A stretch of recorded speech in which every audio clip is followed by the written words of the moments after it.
A história da Nestlé é cheia de êxitos, porém, se a resumirmos apenas a sucessos, não contaremos sua história completa. Nesse vídeo, nós vamos descobrir uma das faces da empresa que quase ninguém sabe, mas quem conhece se indigna. Via de regra, os negócios são criados por uma razão puramente mercadológica. Um problema existe, eu consigo saná-lo e posso cobrar por isso. Mas não foi só esse o pensamento de um farmacêutico alemão do século XIX, de nome Henri Nestlé, que ao observar os muitos casos de desnutrição infantil na província onde morava, na Suíça, decidiu agir. A Nestlé surgiu da boa vontade de um cidadão disposto a resolver um problema não só de mercado, mas de saúde. A preocupação de Henri era legítima porque ele sabia que a desnutrição infantil, que é uma condição causada pela deficiência de nutrientes essenciais para o corpo, é uma doença muito grave, principalmente nos primeiros 6 meses de vida. Ela pode prejudicar de forma irreversível a evolução cerebral da criança nos estágios iniciais da sua vida.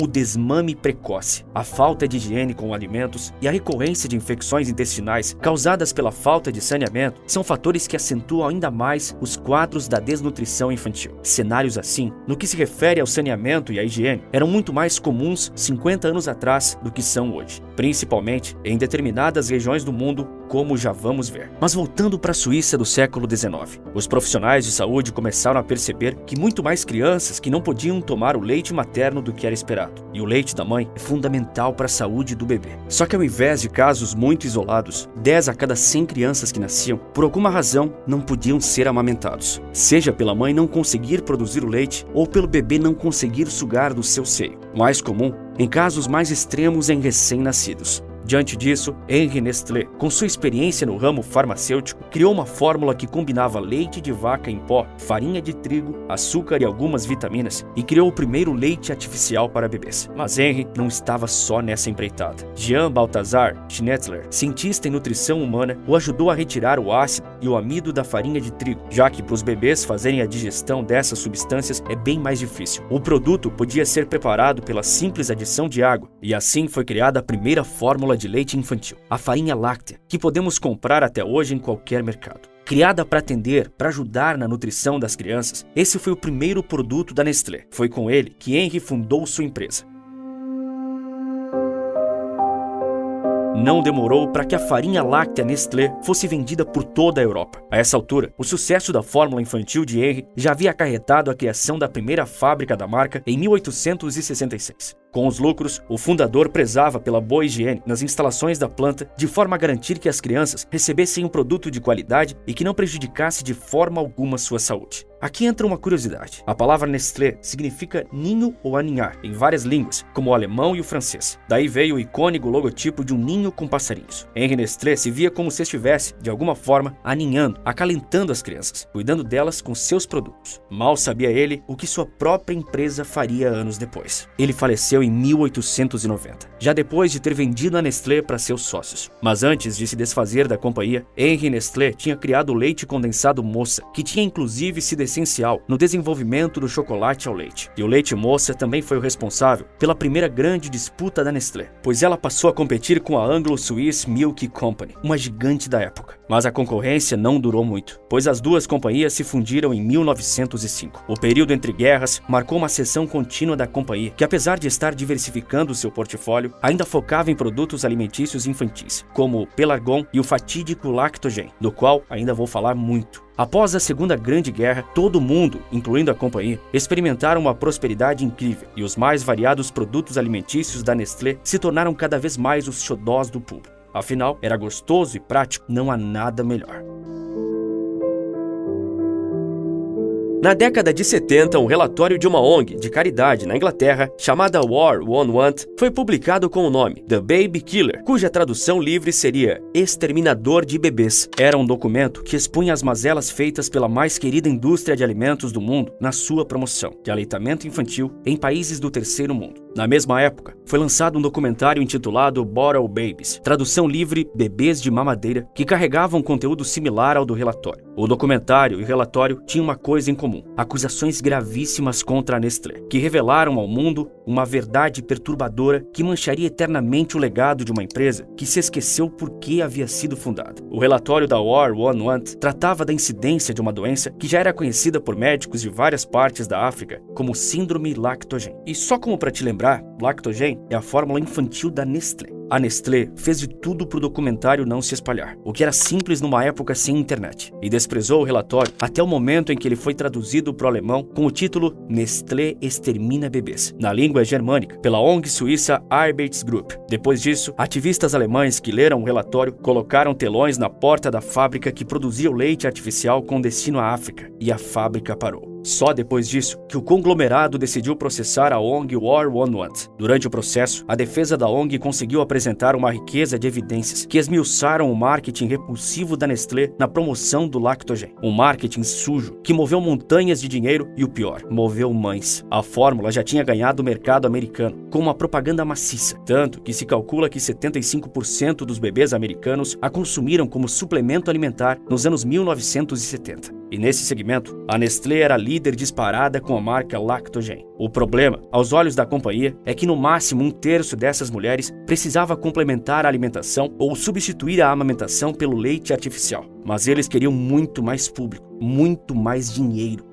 Sabe aquele termo capitalismo selvagem? É para esse tipo de companhia que ele se aplica. Então, a Nestlé foi até a África, onde o nível de educação formal é inferior e, consequentemente, o acesso dos africanos à informação, e passou a dizer que sua fórmula de leite artificial era recomendável para todo mundo. Mas por que uma mãe que amamentava sem problemas gastaria dinheiro comprando um leite relativamente caro, incompleto e que requer cuidados de preparo? É só ela oferecer o seio que seu filho estará muito bem nutrido. Foi nesse sentido que a empresa suíça investiu pesado em marketing, veiculando campanhas em rádios e espalhando cartazes pelas cidades, de forma a convencer o público que sua fórmula é melhor que o leite materno. Mas esse marketing desprovido de qualquer resquício de moral não se resumiu a campanhas publicitárias comuns. Ele foi além, praticando uma mentira sistemática e corrupta. A Nestlé passou a subornar médicos para que eles indicassem, sem necessidade, sua fórmula de leite artificial para crianças, entoando as propagandas que alegavam a superioridade do Lactogen. Agora, não era mais uma propaganda que dizia isso, mas seu próprio médico. Por que não confiar? Outra parte desse marketing nocivo consistia na contratação das chamadas Milk Nurses. Eram enfermeiras da rede pública de saúde para quem a Nestlé oferecia um alto salário para que fossem promotoras de vendas da marca, fazendo as mesmas alegações que os médicos. Usem Lactogen, ele é o melhor para o seu filho. Mas não pense que essa tática suja da empresa se resumiu a isso. Ela também oferecia às mães, na saída das maternidades, latas de leite em pó da marca que durariam exatamente o tempo necessário para que o leite materno deixasse de ser produzido. Então, quando o bebê já tinha perdido a prática de sugar do seio materno e a mãe não produzia mais leite, só restava uma opção: continuar comprando a fórmula infantil. Milhares de mães de um continente devastado por pobreza, corrupção e descaso tinham a crença, baseada numa mentira corporativa, de que uma fórmula artificial produzida no primeiro mundo era um símbolo de saúde e até prosperidade. Mas foi justamente a empresa de um país de primeiro mundo que as arruinou ao mentir de forma descarada. O cineasta Peter Krieg, produtor do documentário Bebês de Mamadeira, afirmou que a companhia comprou, via doação eleitoral, o direito de fazer propagandas nos hospitais do Quênia. Assim, o Ministério da Saúde local, subornado, proibiu a afirmação nesses ambientes de que o leite materno é o melhor para o bebê. As mulheres africanas eram capazes de comprar no máximo 3 latas da fórmula por mês, o correspondente à metade da sua renda familiar. Comprometer uma parte tão grande de um dinheiro já curto mostra como essas mães genuinamente acreditavam estarem fazendo o melhor para os seus filhos. Novamente, as condições sociais ajudaram a piorar o problema. Essas mulheres não tinham ideia do que era esterilizar uma mamadeira. A maioria sequer sabia ler, e muitas das latas vinham com as instruções em francês ou alemão. Outras mulheres não tinham água limpa para fazer a esterilização da mamadeira várias vezes na semana, como recomendado. A água que elas mesmas bebiam era uma água barrenta. Era aquela água que elas esquentavam para utilizar, e com medidas de leite muito menores do que necessário para nutrir seus bebês, porque aquelas 3 latas tinham que durar um mês inteiro. A Nestlé sabia que estava forçando o consumo da sua fórmula de leite para lugares sem o mínimo de saneamento básico, com água imprópria para consumo, e não se importou. O clima quente também era um fator importante, uma vez que a mamadeira era costumeiramente preparada pela manhã e precisava durar ao longo de um dia inteiro fora da geladeira. Se você sabe um pouco de biologia, entende que isso era como dar boas-vindas à formação de uma cultura de bactérias, que encontravam pouca resistência ao adentrarem no sistema imunológico de uma criança subnutrida. Desnutridas, as crianças eram acometidas por desidratação, diarreia, vômito, erupções na pele e infecções nas orelhas e na garganta. Ainda no Quênia, foco do documentário Bebês de Mamadeira, chegavam cerca de 30 bebês com desidratação e diarreia por dia no hospital de Nairobi. O alarmante era, a cada 10 bebês, apenas um era alimentado por leite materno. Quando estas crianças chegavam, os médicos já sabiam, era a síndrome do lactogen. Sem os anticorpos, os bebês alimentados por fórmula artificial têm o dobro de chances de adoecer que um recém-nascido amamentado pela mãe. Existe documentação de que na Zâmbia, algumas mães colocaram latas de lactogen em cima dos túmulos de seus filhos. Elas acreditaram até o último instante que aquelas foram as coisas mais valiosas que seus filhos tiveram, que aquilo era uma amostra de seus esforços na luta por fazê-los mais saudáveis. O marketing da Nestlé tinha ido longe demais, e para aquelas mães e crianças não havia volta. Suas vidas já haviam sido destruídas. E quais foram as consequências desse escândalo? Como eu mencionei, a Nestlé processou a ONG suíça que produziu o documento do War on Want. A defesa da ONG apresentou uma infinidade de evidências de tudo o que havia em seu relatório. Seu advogado, inclusive, comparou a doações da empresa nas saídas das maternidades à prática de traficantes de heroína. Eles administram ao novo cliente a primeira injeção do alucinógeno porque sabem que dali em diante a dependência já terá sido criada e o usuário voltará. Da mesma forma, o efeito da mamadeira foi irreversível. Inúmeros bebês perderam a vida com uma combinação de diarreia, marasmo, gastroenterite e estomatite, a síndrome de lactogen, segundo o testemunho de vários pediatras de Serra Leoa. Mas se você achou a acusação chocante, a defesa da Nestlé conseguiu exceder todos os limites. Um médico suíço, testemunhando a favor da companhia, alegou que a culpa pela morte daquelas crianças era, em suas palavras, dos governos de pretos analfabetos libertos, que fazem porcarias com leite da Nestlé sem providenciar antes água potável limpa. Ele completou dizendo que a estupidez das mães que tirou a vida dos filhos. No fim das contas, a Nestlé ganhou o processo e a War on Want ainda teve que pagar à empresa uma multa. O Senado dos Estados Unidos chegou a convocar executivos da Nestlé que admitiram saber de tudo o que acontecia, mas afirmaram que a empresa não tinha nenhuma responsabilidade sobre aquilo. Uma campanha de boicote mundial aconteceu contra a companhia naquela época e ainda é praticada em menor grau hoje. O episódio, que assustou o mundo, levou a Organização Mundial da Saúde a proibir qualquer tipo de propaganda que afirme que algum leite artificial seja melhor que o materno, além de banir a distribuição de amostras grátis de fórmulas infantis. Todas as mães do mundo querem o melhor para os seus filhos.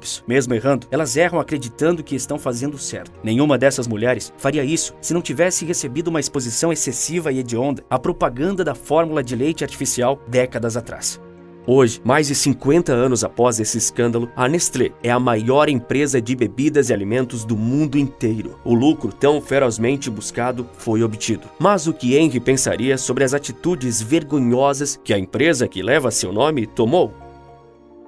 E é triste vermos o que a pobreza e a falta de informação pode fazer com as pessoas. Essa, infelizmente, é a realidade de muitos brasileiros. Com a motivação de mudar isso que tenho esse canal. Consigo fazer tudo isso com um propósito por trás. Se você tem interesse em saber como qualquer pessoa também pode ter um negócio como esse, sem nenhum investimento ou habilidade inicial, tem um vídeo gratuito aqui embaixo, onde explico detalhadamente como funciona. Ou é só apontar a câmera do seu celular para esse QR Code aqui na tela. E você, quer saber qual é a empresa misteriosa que está dominando o Brasil? Então clique no vídeo que aparece agora na sua tela que eu te conto. E por esse vídeo é isso. Forte abraço e bons negócios!